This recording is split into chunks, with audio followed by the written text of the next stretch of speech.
जब से गवानवा के और दिनवा धराई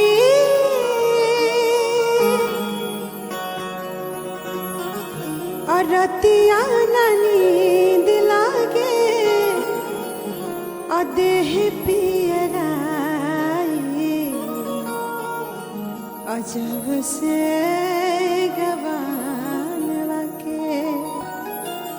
आइए, बड़ा ही सुंदर निर्गुण का भाव है। आदरणीय भरत शर्मा जी का गीत है। मैं एक छोटा सा प्रयास कर रही हूँ। अच्छा लगे तो प्यार आशीर्वाद दीजिएगा और गाना को शेयर करिएगा, कमेंट करिएगा। आइए सुनते हैं। जब से गवानवा के, जब से गवानवा के अदिनवा धराई रतिया नींद लागे देह पियराई। जब से गवानवा के अदिनवा धराई रतिया नींद लागे देह पियराई। जब से गवानवा के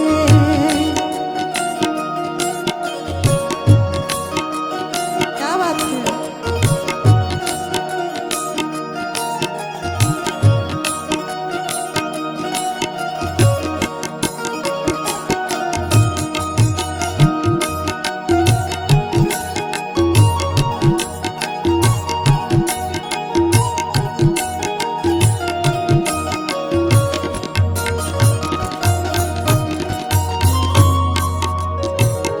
बाप माई भवजी के ममता सतावे, सखियन सहेली के याद बोरी आवे।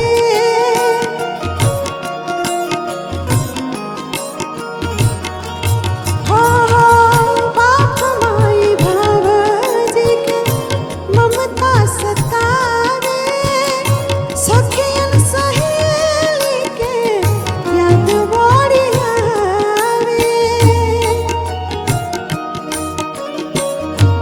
कुहू के कर जावा,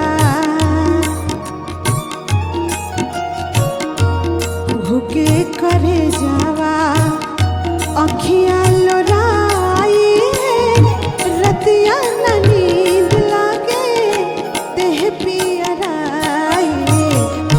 जब से गवानवा के अदिनवा धराई रतिया नींद लागे देह पियराई।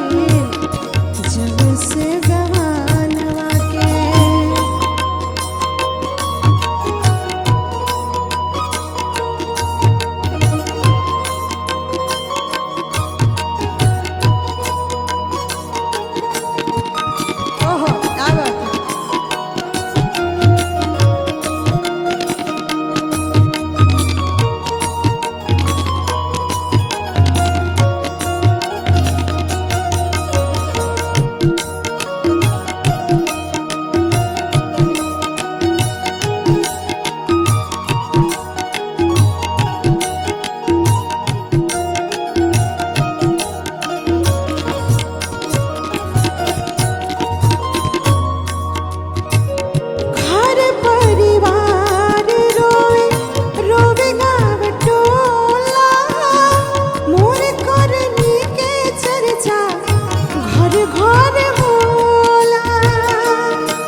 तीन बार